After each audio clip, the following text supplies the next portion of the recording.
কাছে ধ্বংস করে দিল, ওয়াকফটা ধ্বংস করে দিল মমতা ব্যানার্জির দায়িত্ব নিয়ে। এটা মাথায় রাখবে, মমতা ব্যানার্জির দায়িত্ব নিয়ে ওয়াকফটাকে ধ্বংস করে দিল। টেক অ্যান্ড গিভ হয়তো পলিসি হয়েছে। মমতা ব্যানার্জি বলছে আমার ভাই ভাইপো দলের লোকেরা যে দুর্নীতি করে এই অবধি পৌঁছে গিয়েছে, চাল চোর, গম চোর, কয়লা চোর, বালি চোর, গরু চোর, চোরের যা দেবেন তাতেই চোর। চুরি করতে করতে মরা মানুষের চোখও চুরি করে নিল বারাসাতে, কিচ্ছু এরা বাদ দিচ্ছে না, যা বলবেন সব চোর। এই চুরি করতে করতে গলা পর্যন্ত। এটা হয়তো হতে পারে যে ওয়াকফ আইনটা আমি ছেড়ে দিলাম, তুমি আমার চোরগুলোকে ছেড়ে দাও। ক্ষতি কি আমার করলো? আমার সরকার, রাজ্য সরকার। আপনারা ভোট দিয়ে একটা সরকারকে আনলেন, আপনার ধর্মের স্থান, আপনার এলাকা, আপনার সরকারি কর্মচারী, পুলিশের বন্ধুদের দিয়ে বাড়ানো, নারীর স্বাধীনতা, নারীর অধিকার, শিক্ষার অধিকার, স্বাস্থ্যের অধিকার। আমি কর্মচারী, আমি আজকাল মেহনত বেশি করছি, ইনকাম কম হচ্ছে, এটা উল্টো হবে, ইনকাম বাড়াবে। এই জন্য তো একটা সরকার নিয়ে আসা। উল্টে আপনার কি হলো? কেন্দ্র সরকার যে আইনটা করলো সেই আইনটাকে কি করলো? মেনে নিল। এবার বলতে পারে আপনাদের, আমি চলে যাবার পরে তৃণমূলের বন্ধুরা, হ্যাঁ নওশাদ সিদ্দিকী আইন বোঝে না, কেন্দ্রের আইন মানতেই হবে। আমি ওইটাকে বলে যাই ঘোড়ার ডিম। ঘোড়ার ডিম। আপনাদের যদি কেউ এটা বোঝায়, এটা ঘোড়ার ডিম বুঝিয়েছে। আমি পলিটিক্যাল সায়েন্সের ছাত্র নই, কিন্তু একটু একটু আমি এটা বোঝার চেষ্টা করি, বা যারা এক্সপার্ট তাদের কাছ থেকে আমি জানার চেষ্টা করি। আমাদের দেখবেন এটা ইউনিয়ন অফ স্টেট, বাংলাদেশ একটা পুরো দেশ, আফগানিস্তান, পাকিস্তান আলাদা একটা দেশ, কিন্তু এটা আমাদের দেশ একটাই, কিন্তু এত কটা ইউনিয়ন আছে, রাজ্য আছে। রাজ্যের ক্ষেত্রে আলাদা আলাদা অনেক ক্ষেত্রে আইন আছে। সব আইন কেন্দ্র সরকার চাইলে চাপিয়ে দিতে পারবে না। মাথায় থাকবে তো আপনাদের, চাপিয়ে দিতে পারবে না। এটাকেও আটকানোর জায়গা আছে। কি জায়গা আছে? পশ্চিম বাংলার বিধানসভায় একটা রেজুলেশন পাস করাতে হবে যে আমরা এই আইনটা এই রাজ্যের মানুষের জন্য আমরা সুইটেবল মনে করছি না। এগেনস্ট রেজুলেশন পাস হবে, ওই রেজুলেশনের কপিটা নিয়ে সুপ্রিম কোর্টে চলে যাবে। যখনই রেজুলেশন পাস হচ্ছে মানে রাজ্যের সাথে কেন্দ্রের সংঘাত হচ্ছে, মতপার্থক্য হচ্ছে। আর্টিকেল 131 সংবিধানের 131 নম্বর অনুচ্ছেদটা গুগলে টাইপ করে দেখুন। আমার গাড়িতে সংবিধানের কপি আছে, যদি বলেন আমি এক্ষুনি এনে দেখাতে পারি, বা হাতে মোবাইল আছে। আর্টিকেল 131, রাজ্য রাজ্য যদি সংঘাত হয়, হয়তো উড়িষ্যার সাথে আমাদের লড়াই লেগে গেছে কোনো বিষয় নিয়ে, উড়িষ্যা বলছে এই জায়গাটা আমার, বাংলা বলছে আমার এই জায়গাটা, হতে পারে তো। বা কেন্দ্রের সাথে রাজ্যের একটা সংঘাত লেগেছে, ওয়াকফটা নিয়েই বলছি। এই সমাধান তাহলে কি করে করবেন? কেন্দ্র আইন করেছে, রাজ্য আমরা বলছি মানবো না, আমার রেজুলেশন এসে মানবো না। সমাধান কি হবে? আর্টিকেল 131। সংবিধান সমাধানের জায়গা দিয়েছে। সংবিধান কি বলছে? সুপ্রিম কোর্টে চলে যাও, সুপ্রিম কোর্টে কেস করে দাও। তাহলে রেজুলেশন পাস করালো, আমার রাজ্য এই আইনকে মানবে না। রেজুলেশনের কপি নিয়ে 131 কে সামনে রেখে সুপ্রিম কোর্টে মামলা করলেই তো কেল্লা ফতে। তাহলে আইন আর এখানে পারত, কিন্তু সেটা করলো না কেন? আর না করে এই মালদাতে এসে মিথ্যা কথা অনর্গল মমতা ব্যানার্জি বলে গেল কি উনি নাকি সুপ্রিম কোর্টে ওয়াকফকে এই আইনের বিরুদ্ধে মামলা করেছে।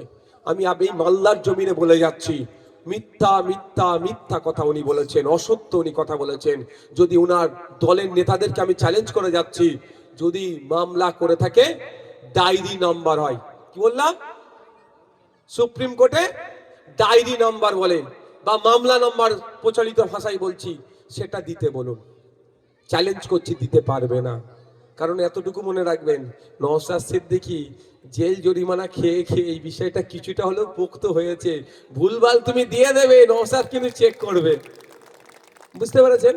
মিথ্যা কথা বলছে। তাহলে মমতা ব্যানার্জি চাইলে পশ্চিম বাংলায় এই আইনটাকে আটকাতে পারত, কিন্তু তিনি আটকালেন না। তাহলে আমি এমন মুখ্যমন্ত্রী তৈরি করলাম যে আমি বিপদে পড়লে আমার পাশে থাকা দরকার। উল্টে আমাকে কি বলেছে? দিল্লিতে যাওয়ার নিধান দিয়েছে। নিশ্চিতভাবে 2026 নির্বাচন আসছে। আমার মাদ্রাসা, মসজিদ, ঈদগাহ, কবরস্থান যখন বিহাত হয়ে যাচ্ছিল, মমতা ব্যানার্জি তখন আমাকে কি বলেছে? দিল্লিতে গিয়ে আন্দোলন করো। আর যারা আন্দোলন করছিল তার মধ্যে প্রচুর মানুষের নামে মামলা দিয়েছে। আমার নামে 5টা মিথ্যা মামলা শুধু ওয়াকাফ নিয়ে দিয়েছে। ভাঙড়ে 3000 মানুষের নামে মামলায় মমতা ব্যানার্জির পুলিশ দিয়েছে। নিশ্চিতভাবে যারা মাদ্রাসা প্রেমী, কবরস্থানের যাদের পূর্বপুরুষ শুয়ে আছে সেটাকে বাঁচানোর জন্য যারা লড়াই করছিল, তাদের স্বার্থ আপনাদের দিতে হবে ভাই।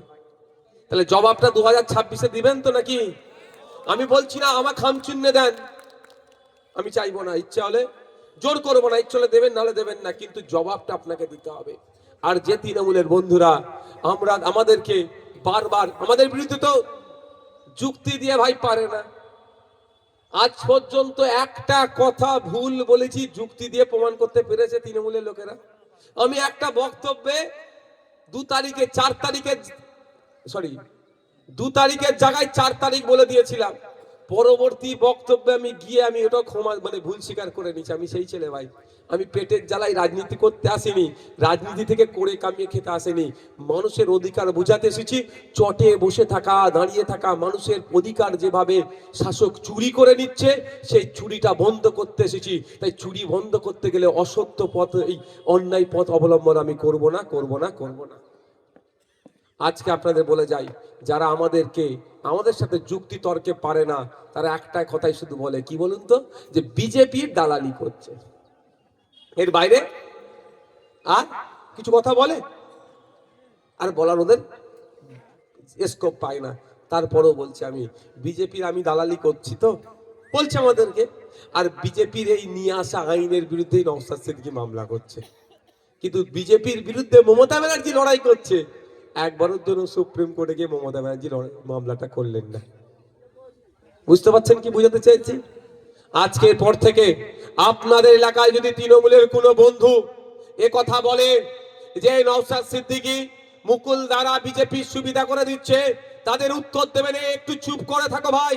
কারণ নওশাদ সিদ্দিকী না থাকলে, তাদের মতো গুটি কয়েক মানুষ না থাকলে, এই যে আমার পাড়ার কবরস্থানটা, আমার পূর্বপুরুষ যেখানে শুয়ে আছে, আমার মা বাপ দাদু দাদি যেখানে ঘুমাচ্ছে, ওই কবরস্থানটা যে এখনো সুরক্ষিত আছে, ওই কবরস্থানটা যে এখনো মদের ফ্যাক্টরি, ওই কবরস্থানের উপরে যে এখনো জুতোর ফ্যাক্টরি তৈরি হয়নি, কোন মমতা ব্যানার্জি অভিষেক ব্যানার্জির করা মামলাতে নয়, নওশাদ সিদ্দিকীদের মতো কিছু মানুষের করা মামলাতে। আর তুমি নওশাদ সিদ্দিকীকে বিজেপি দালাল বলছো? বিজেপির বিরুদ্ধে মামলা করে এখনো আটকে রেখেছি। আপনি যে ঈদগাতে নামাজ পড়েন, সেই ঈদগাহ এখনো সুরক্ষিত আছে, সেই মামলাটা মমতা ব্যানার্জি অভিষেক ব্যানার্জি করেনি, নওশাদ সিদ্দিকী করেছে। আপনাদের জানিয়ে দিতে চাই, যে মসজিদে নামাজ পড়ছেন সেই মসজিদটা যে এখনো কেড়ে নেয়নি, অন্য কারো মামলা নয়, আমার মামলা করাতে এখনো আছে। বিজেপির বিরুদ্ধে আমি মামলাতে লড়ছি, আর আমাকে ওরা বিজেপির দোষর বলে দেখে দিচ্ছে। তবে ও কি সার্টিফিকেট দিল ভাবি না। মা জানে পাপ আর মন জানে পাপ আর মা জানে বাপ। মাই বলতে পারবে আসল জন্মদাতা বাপকে, কেউ তাছাড়া কেউ পৃথিবীর দ্বিতীয় কেউ বলতে পারবে? আর মন বলে দেবে আমি পাপ করছি কি পুণ্য করছি।